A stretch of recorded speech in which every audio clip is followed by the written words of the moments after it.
morning and welcome to this episode of our show. Quickly, I just want to recap the last two episodes and just kind of talk about what we've learned since the beginning. And this program is all about unlocking the coolest tool that you have, which is accessing your creativity. And it's about building something. It could be building a business. It could be building a family. It could be building an ultimate life. It could be anything that you need to fulfill whatever passions, purpose that you have in your lifetime. And what we've learned the last few episodes is that it's really just about understanding that you need to get out of your head, that being in your head, you have this broken processor that's just been programmed from ancestors, through family, through upbringing, and you've learned all these sets of rules for how you react, how you respond, how you feel, what triggers you, and it's just really programming of a chemical release that creates feelings. And that isn't necessarily the best operating system. And that when you start to learn how to get out of your head, there is a better operating system where you're connecting with the real you, the you were born with, the you that will follow you throughout your whole life. It's perfect. And that you die with. And then my philosophy is that based on your religious beliefs, that's what happens to you afterwards. If you believe nothing happens to you, nothing happens to you after you die. If you believe you go to heaven, you go to heaven. If you believe that you've lived many lifetimes and this is just another one in that journey and you're trying to get to nirvana, that's it. And so for me, that last one is my reality. And I will, through our episodes, I'll share you, a little bit of how I've come to realize that this is another lifetime for me. And that whole theory of lifetimes is what this episode is about. And it's one of the theories that, I was testing with what I'm going to be telling you today. The other thing that we looked at these last two episodes is this whole idea of resiliency. So if you're using getting out of your head to be a better athlete, to be able to play or, perform from intuition, from the strongest part of you, instead of having that horrible coach in your head saying, I'm not good enough, you're not good enough, you suck, or, let's say everything I relate to basketball because my daughter was a basketball player. You'll have these kids and they miss a shot and then they won't make another shot for the rest of the game because they're like, I'm having a bad day. Or you just get in your head, and you've seen it with golfers, they get the yips, and it just is, it's this whole idea that we can improve this muscle, our resiliency muscle, our ability to put up this Teflon shield and not have our own negative coach or haters or bullies or people outside of us that say you shouldn't be doing this, and that comes from their insecurity and not supporting you. And part of your journey may just be surrounding yourself with people that really support you and support your vision and your passion and what you're supposed to be doing. And they recognize that.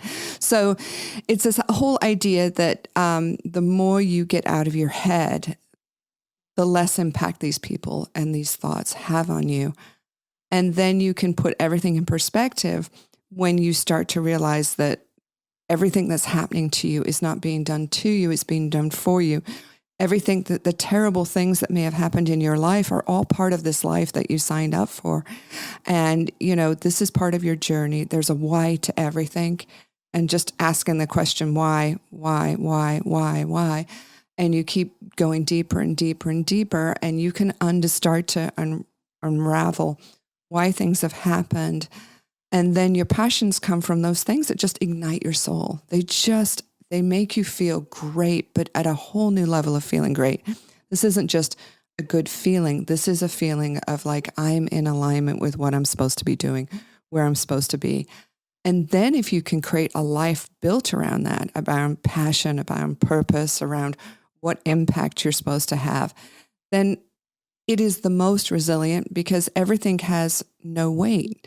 So bad things happen to you and like, well, that's not part of my life purpose, my journey. And so you're just able to just put everything in perspective very quickly. Getting out of your head, reprogramming these intense feelings, emotions that you're having that are negative instead of just being this normal, buoyant, happy state. You're reprogramming all of that. And then all of a sudden, these things just don't weigh on you. You can let go of them. You can go to bed and say, I want to feel differently in the morning. I want to see a different perspective. And you'll get the insight you need. You'll get all the answers you need. You start practicing all the things that I'm talking about, the brainstorming, the making list of ideas, the every day you're training that creative muscle to take everything negative that happens and turn it into an opportunity and saying, what are all the ideas that we can, do to turn this into an opportunity to make this better for everybody? And so this idea of always going to problem solving, always trying to fix things. So that's the whole resiliency. The second thing is the prosperity. So, as I developed this just utter resentment of materialism and this concept here in America of judging people by how much money they have, that's their success, it just didn't make sense for me. So the whole new currency that I operate under is happiness and impact and success. And the success is not monetary success. Success is everything I'm talking about here. You are so passionate about what you're doing. You are just lighting up every room. Everybody you talk to, you are impacting them because the passion that you're bringing forth, your commitment, you're living in this is touching something. And could be musicians on stage. It could be authors. It could be anybody that's operating from this place. There's something in our souls that connect with that. And you're beginning to operate from this place. And that's the prosperity. And everything about this is good. It's kind, it's supportive, it's helpful, and it's beyond you, your ego, your identity, your smallness. It's all about the greatness of what you're supposed to do in this lifetime, that everybody around you is impacted by what you're doing. And so it begins to light this up in them and it starts to change them. And so, as I went through this whole journey and I'm introducing people to this and, what the foundation of this, getting out of your head, which is 3 principles. And everybody's like, oh, I already know it. Everybody brushed me off. Nobody got it. And everybody said, you just have to live it. When you start living it, when you start living from this place, it just it all comes together. It's all miraculous. So, when I came in the studio this morning, I told Nick, Nick's over here, he's wonderful. Anyway, I just told him, I said, you just start getting these synchronicities. You just start having these amazing things happen. And it's so funny because it was a really bad week, a really, really bad week because one of the things I identify as is a good, helpful, impactful person. And when someone starts accusing you of not supporting you, them not being helpful, immediately I'm in defensive mode. And that's just the complete opposite, instead of just trying to understand more where they're coming from. And so we had that drama this week, and it was big, big, big drama, and it impacted people's jobs. And it was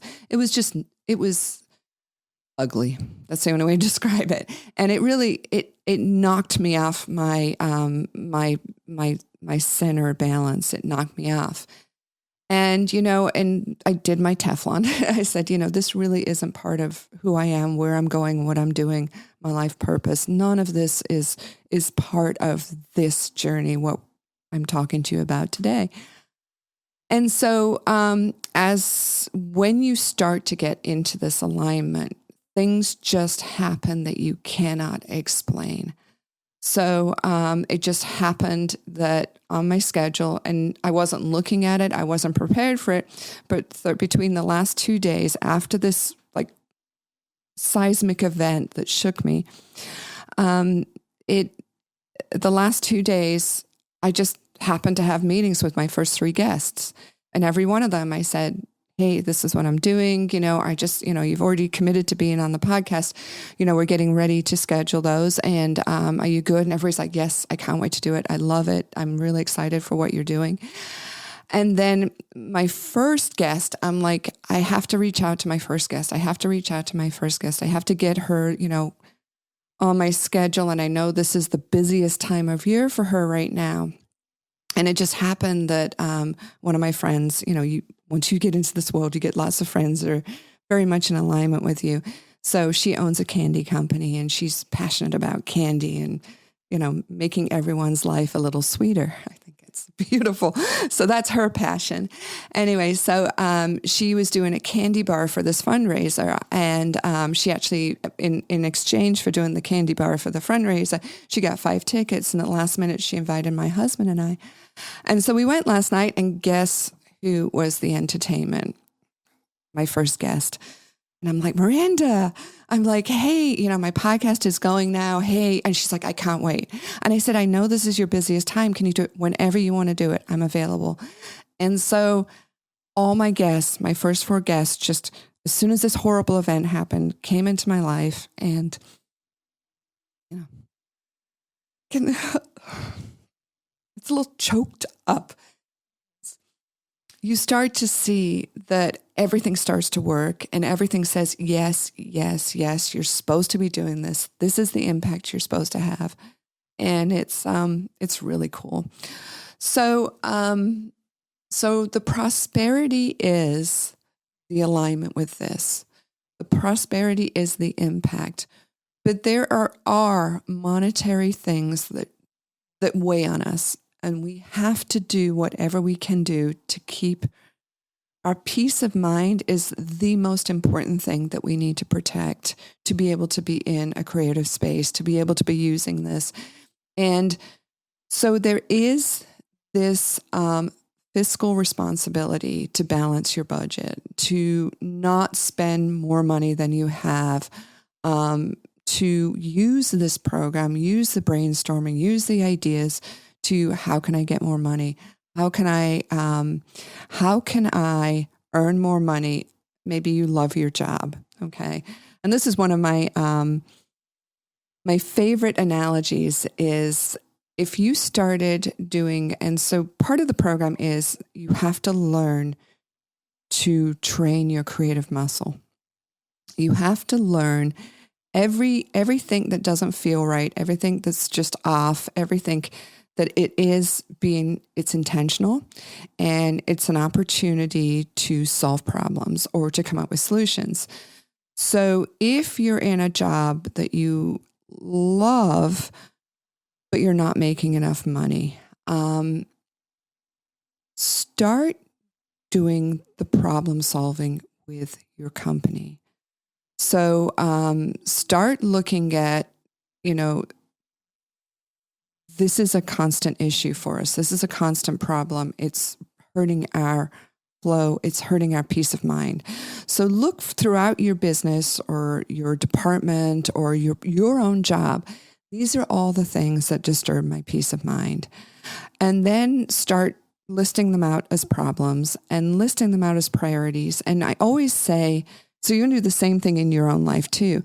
But you list those things that are out of alignment. They don't feel right. They upset you. They knock you off your center. They knock other people off your center.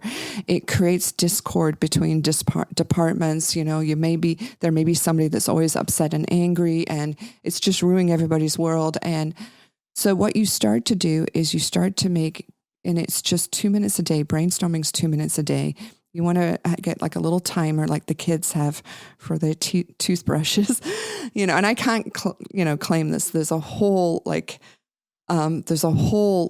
science behind brainstorming. So, but I'll share all of it with you. But you basically take a little toothbrush timer and you write out the problem, and it's better if you can sleep on the problem. So, because then you're coming in fully charged with ideas, so you put the problem in your head before you go to bed, say, hey, put it out to whatever you believe in, put it out, the alien mothership, if you're on my team, and you're saying, hey, this is the problem I want to solve today. And it's always good to start with little problems. If you start with the biggest problem, like ending, all the wars in the world, it's not going to happen. But you start with the little problem because you want to build, not only you want to build the idea flow channel, you want to build the ability that everything's going to support you and that you start to have confidence to take the steps from the solutions. So it's not only just coming up with the answers, it's like being able to qualify which is the best solution to present, and then what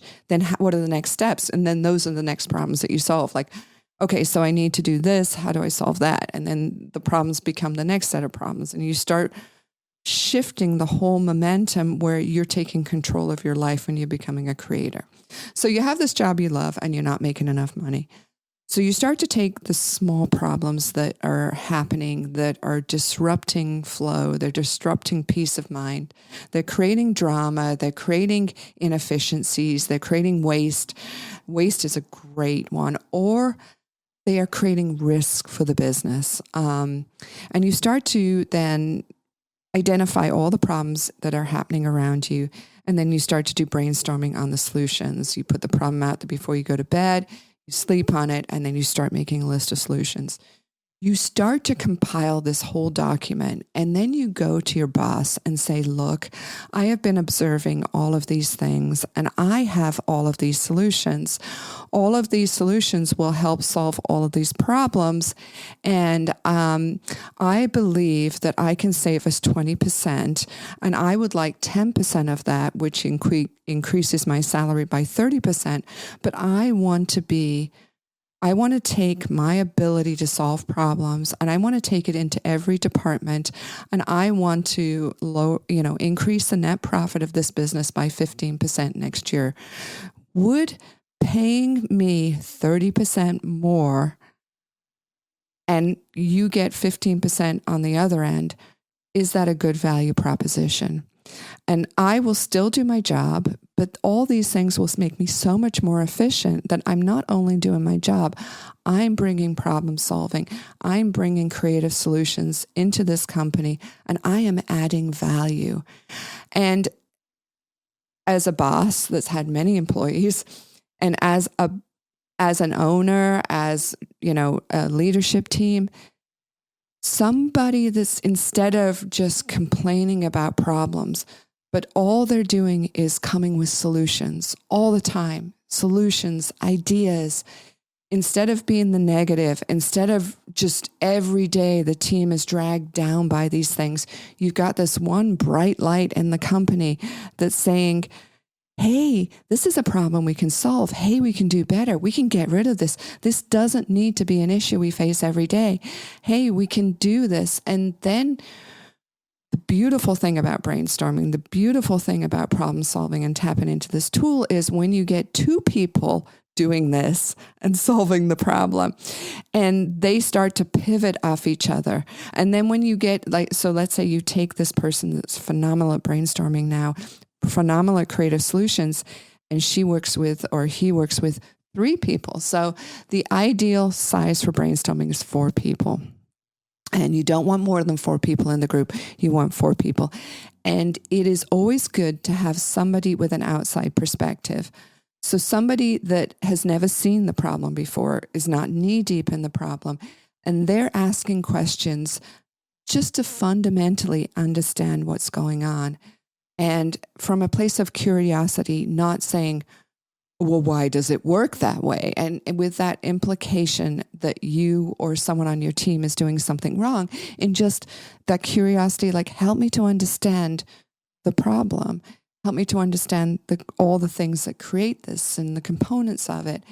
And so you bringing this into your business and saying, look, we can make this such a better place to work if we solve . A note from our sponsor, Advent Creative, and our featured client this week, who manufactures and installs these amazing show-stopping glass features in homes and commercial buildings. And they produce and install like glass brick and glass block and walkable glass flooring. And they just completed the most stunning glass block wall at one of the most hippest restaurants in New York City called Bad Roman. And when you go to their website and you see all the applications, so there's like a glass floor that in a home that then you can see into the wine cellar below. Or there'll be a glass balcony or a glass deck over a pool. They're just amazing. Or a walkable skylight. Everything can be walked on, and they're just this amazing structural glass. And it really is a way for architects and designers and interior designers to get super creative with the amazing things you can do with light and glass. So to learn more, they are absolutely the top dog in their field. So there's two companies that we work with that do this. It's 𝗕𝗵𝗂𝗶𝘀𝗄𝗏 or 𝗘𝗿𝗵𝗀𝗏.com. That's 𝗕𝗵𝗂𝗶𝘀𝗄𝗏 or 𝗘𝗿𝗵𝗀𝗏.com. Now, if you come to your boss and say, this place sucks, I hate working here, this is the worst, and you need to fix these things or I'm leaving. Well, you can understand the response you're going to get. But if you come in and say, I can add this much value, these are all the ideas I've got. These are the fundamental things that we face in this department every day. I've come up with this list of solutions. I know that this is just the baseline. These are just baseline ideas to get everybody else's impact, everybody else's ideas, everybody else to, this is the base that we're all going to grow all the solutions from. And then we're all going to test the solutions. We're going to evaluate the solutions, and we're going to solve all the problems we face. And everybody's going to enjoy working here because all the problems that are weighing everybody down are going to disappear. And everybody has the impact and the ability to create this as a wonderful place to work. And everybody is starting to see their impact. And in our work, in my agency work, it is all about taking, I really, really want to work with just brands that improve our lives. And it could be anything really tiny, from like an energy drink, or it could be, something that, like a yoga studio, or, something that impacts, or a new product or something that just improves our lives, but it has no visibility. So, and it's the underdog, but it's so good and everybody needs to know about it. And we want to use social media and we want to use search engine optimization where people are Googling the problem and you are the number one solution. And so that's how we work. So we take this underdog and we make them to a champion. We take that brand, we make that brand universal, and we turn them to champion. And then there's this give back component. It's what I'm talking about. It's this creator. It's this impact. It's everybody on the team is buying into the bigger mission, the vision. How are you making this world better? And then you're also giving back. Part of all of this is that we are here to support everybody else. We're here to help everybody else. This is all kindness. It's support. It's not about you. It's about the whole. It's about everybody. It's about inclusion. It is about everybody's, this core fundamental part of us, no matter what we look like on the outside. It's universal. We are all the same, no matter what we look like, no matter how we show up in this world, no matter what challenges we faced in our life, no matter what